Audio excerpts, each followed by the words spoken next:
Hi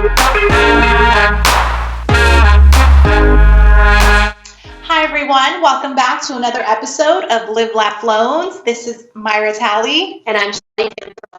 We are on episode number 16 today. Yay! Let's dive in. All right, today we're going to talk about all things mortgage, and we have quite a few to go over, so let's get right into it. Yeah, a lot of different changes happening, right? So we're going to start off with our appraisal. So, back in 2008, there was this time when a lot of people, we saw that steep decline in sales prices. Mm-hmm.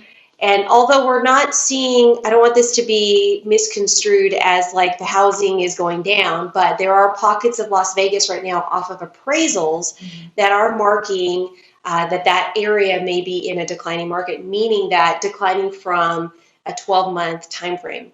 And so as an appraiser, that's one of the requirements that they have to do. As a lender and as a buyer, there are some different things that we have to look at, and there may be a little bit of a delay in order to get those different things, right?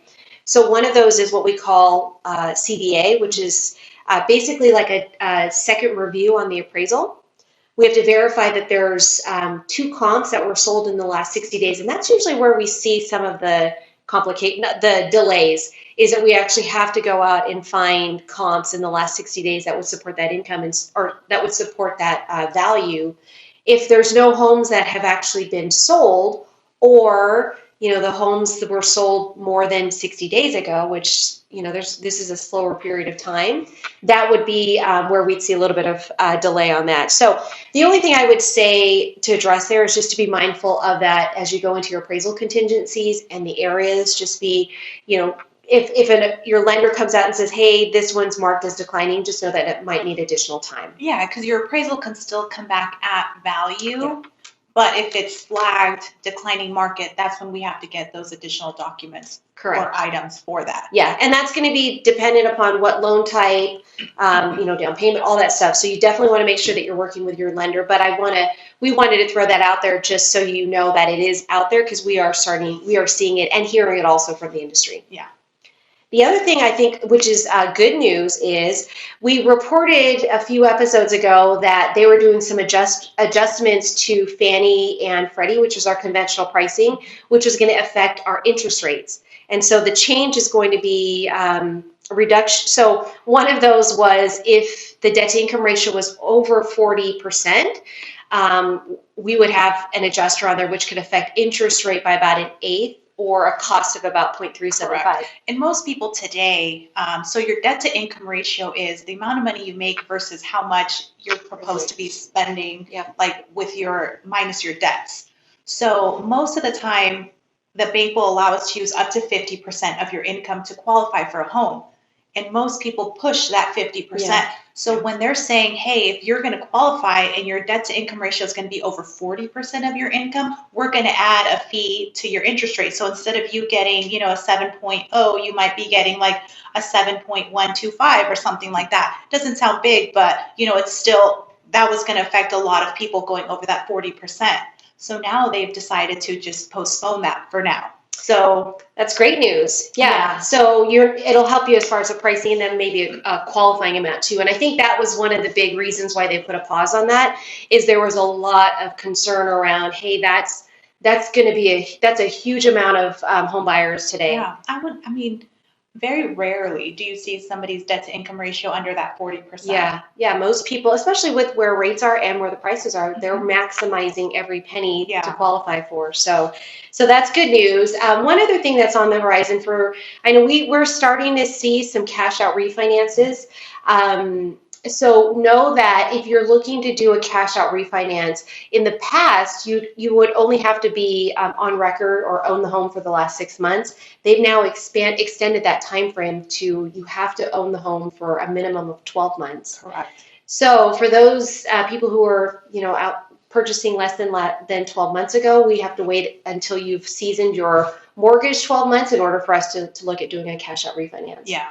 So not horrible, right? But definitely something to be aware of. We do also have the opportunity still to do home equity lines of credit and home equity loans. So if that is something that you're needing, that's another option for you if you need some cash out. Yes. Yeah. What else is on there? Oh, and then talking through, one of the articles that I wanted to share with you was this housing market correction just took a turn. So as we were looking through that, I was like, well, that's an interesting headliner there. And actually what it's saying, so back in February of 23, they were noting that new construction, we're actually starting to see an uptick in sales, which is great news. And so ultimately, what they've done, I think a lot of that has spurred from some of these incentive locks. Right, a lot of time we've had a lot of clients come to us and say, you know, ABC Builders offering a rate of 4%. How is that even possible? And so, just to share a little bit of what that looks like. So, I worked in the builder industry many years ago. And one of those things that we used to do is what we call a forward lock. So what you would do is the builder would actually prepay for would prepay a set amount of money for locks. Yeah. And so they would buy it at a certain rate. So in other words, they'd buy $2 million in loans at a rate of 4%. The benefit for them is they can now advertise that 4% interest rate, which is what you're seeing. The other benefit is that forward lock is not included in the seller contribution. So in addition to that, say 4%, they could go in and apply a seller contribution. So then you can even do a 2-1 buy down on top of that. So if you're asking yourself how that's possible, that is one of the ways that these builders are doing. Unfortunately for us on the side, if we're not participating with builders, it is it's a totally different market for us. Because they have to utilize a specific... Right, and they purchase these locks based on the inventory that they already have pre-planned to build out. So they do it with reason, and that's why it makes sense on why they offer that, and why, you know, somebody like us is not really something we can do just because we don't know how many homes are going to be sold. Correct. Yeah, and even with the 2-1 buy down, it is a seller incentive, or it must be a seller contribution. So it is something that the builder specifically would have to participate, but we can do that. One thing we did learn, though, we do have an investor that will not include lender credits in the seller credits, right? Yeah. So if we do have a transaction, this is specific to conventional financing, but if you do have a transaction and let's say they take advantage of the 2-1 buy down, and they max out that seller contribution depending on their down payment, if there's opportunity through the rate or whatever the case is, the lender can also contribute in some way, and that does not max out their seller contribution. Again, that is on conventional financing and specific to one investor. So that was good news on the appraisal side. So one thing in this article, it also noted new construction is starting to see a shift in their sales, and they indicated that resales would start to see that as well. And I think in most recent numbers, we're seeing that market inventory is going down. Yeah. Right. So what do you think that's going to mean for our buyers today? So I think we're getting into like this is when people start shopping for homes. Yeah. So that makes sense as to why that is declining. It's nicer weather outside. People want to start to move before the next school year starts, as the school year is winding down, which we'll get back to later. So it makes sense as to that going down. However, it's a great thing, but it can lead to like a different type of market, because our interest rates where they are at today, if they were to decline anything, people are on the fence right now. Should I move forward? Should I not? And we see that back and forth. A client comes in to get pre-qualified. They're like, no, never mind. I'm going to wait. Oh, no, never mind. I'm going to move forward. So it's like they see the prices. A lot of people thought these prices were going to just plummet, and they've seen them stable, maybe drop a little bit. Rates have remained where they're at. But if they drop to, low sixes, so again, from people hearing for the past year, 6.5%, 7%. So once they hear that, like, okay, now's the time to go, is that going to cause a shortage in inventory? And same thing of, what we experienced last year. So I would say yes. I mean, look at what happened in January. January, we opened up with almost a 0.5 point lower in interest rates than when we ended the year. And we had this like mini buying flurry, right? And February, March, we were busy with pre-quals. Yeah. Not to say, and we're still steady, but I think that would be almost maybe doubled if we got into, say, the high 5-6% range. Yeah. Because of, like you said, seasonality, but now it's that fear of missing out again mentality, right? And we may go back into a slight seller market, where today we're probably more so in that buyer market. So I know this is like an old statement now. We said it many times on our show. It's marry the house, date the rate. Yeah. Right now, with the inventory where it is, and if you fall in love with a home, maybe this would be the right time for you to do it, knowing that home may not be there, in the next couple of months. Yeah, I mean, like we said, marry the home, date the rate. Again, if you see the home, you fall in love with it, that payment is always going to change, as long as you can go in there and, ultimately you're okay with that higher price. Eventually that'll drop. Yeah. When I first purchased my house, my payment was like $500 more than what it is today.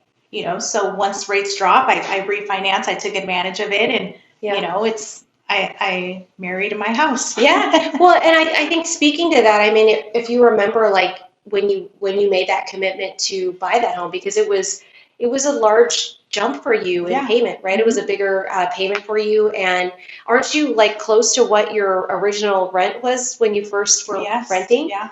Yeah. So I think some of that, and what have you had over the years now? What has that given you being a homeowner? It's basically doubled my equity. Yeah. So basically my home is worth what I purchased it. My equity is what I purchased my home for. That's awesome. Yeah. And you have been able to do whatever you want, right, inside of the house, paint it. We haven't done I mean, if you wanted to. The plan is there. Yeah, you have pride of home ownership. Yes. Whatever you want to do inside of that, you don't have to necessarily get your landlord's approval on. Yeah. But we got a dog. That's what we did. Oh, there you go. Your landlord wouldn't let you get up. Wow. But I think, that retirement that you've just built up for yourself in the course of the few years that you've been living in that house, that you've owned it. Right. That is something. And to think about that exact same scenario. So maybe you buy, it's a little bit you still qualify for it, but it's a little bit over your comfort level. You got used to it. Yeah. Rates dipped, got you back into what you were originally wanting, or what you're renting for. Yeah, and we had to modify when we first purchased the home, because we went from paying our rental to our mortgage, and I want to say that at that point it increased like $600. So to us, it was like a big thing to increase $600, but making a few changes into our living, maybe we didn't go to Starbucks like 4 times a week, or whatever it was that we changed. Yeah. We would eat at home more often instead of eating out, and that made the difference to where we didn't have an issue paying the difference. And then once it went down, I was like, wait, now can I go to Starbucks 4 times a week? Exactly. Well, I think that's some of where we're at today. I think one of the thoughts around people and the market is like your home right now with your interest rate. Would you think about selling that home today? No. Because the rate's so low, right? Yeah. Even if you found your prime home, the home of your dreams that you and your family, not that this home isn't that, and you wanted to move into that new home, what would you do with your current home? Just rent it out. I feel like, so I have a, smaller home, but it's a great starter home for a family, located next to great schools. It has a great walking score. It does. Check out our last episode to understand what walk score is. So it has a lot of great features to the home, a lot of space in the backyard.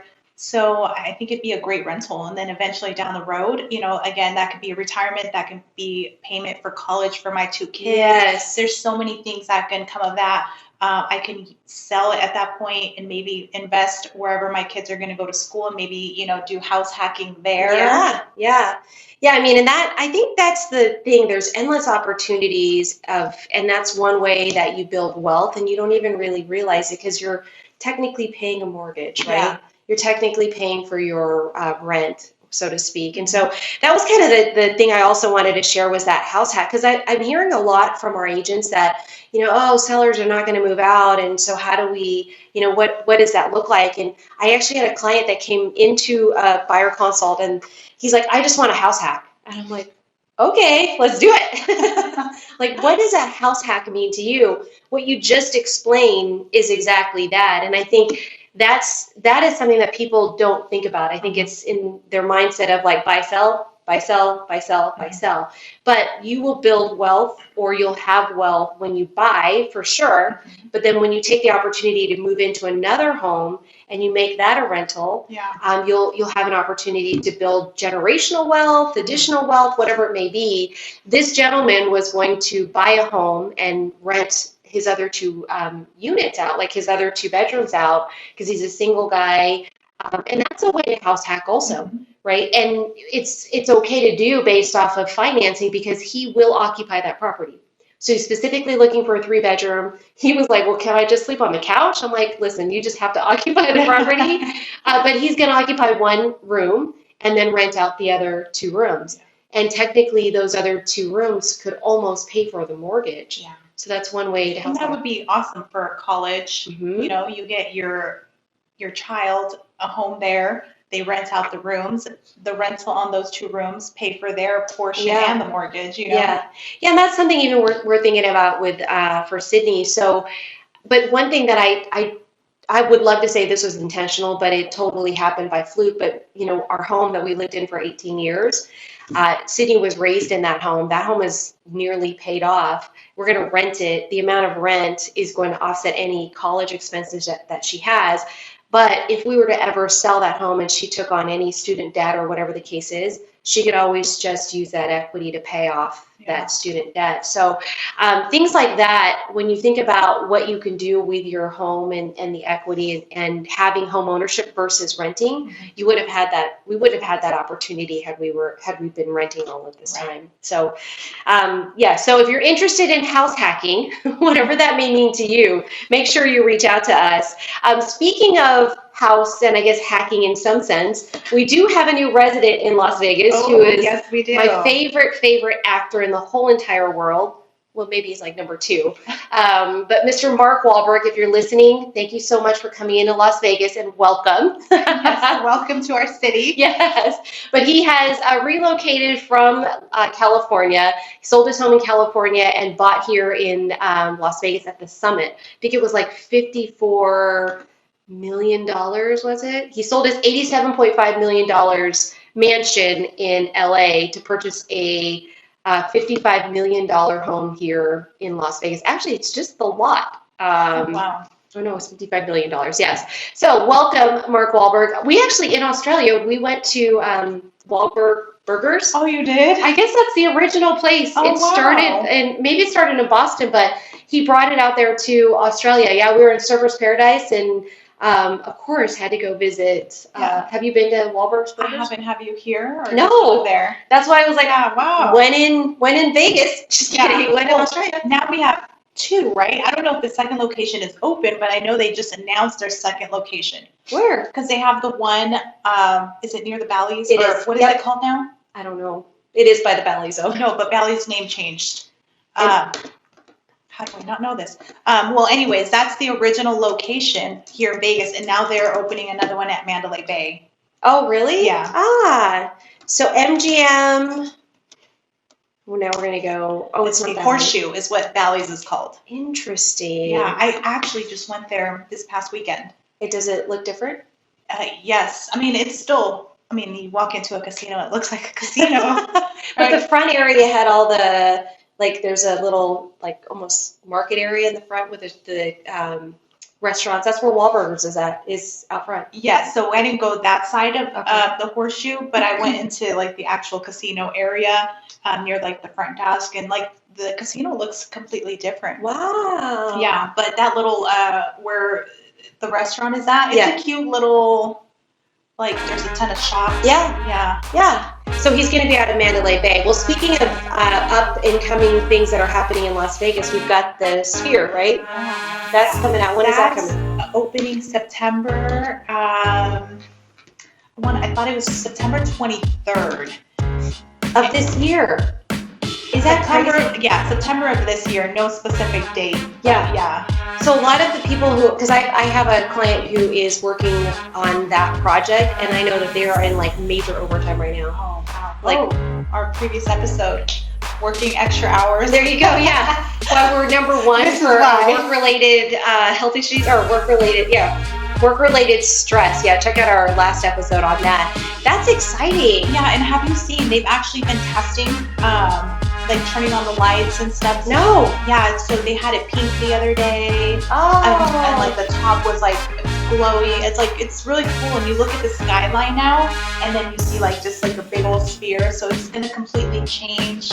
You know, you always see like Las Vegas skylines and stuff like that. So that'll be like That'll a big make thing. a difference. Yeah, actually, one of the best things in living in Las Vegas is the drive into the city. So there's this little hill that you'd come down into when you hit like, I don't know, Boulder Highway or whatever it is, and you see that whole beautiful skyline. So Resorts World pops out. I do see the dome, but I haven't seen it in color or anything like that. So that'll be exciting to see. But, well, awesome. That is all that we have. Is there anything else that we need to go over? Let me make sure we're on our checklist. That's all that we have. Make sure that you stay tuned to our next episode. If you like the information on here, pass this along, save it, share it, and thank you so much for tuning in. Check us out on our next episode. Bye. Bye.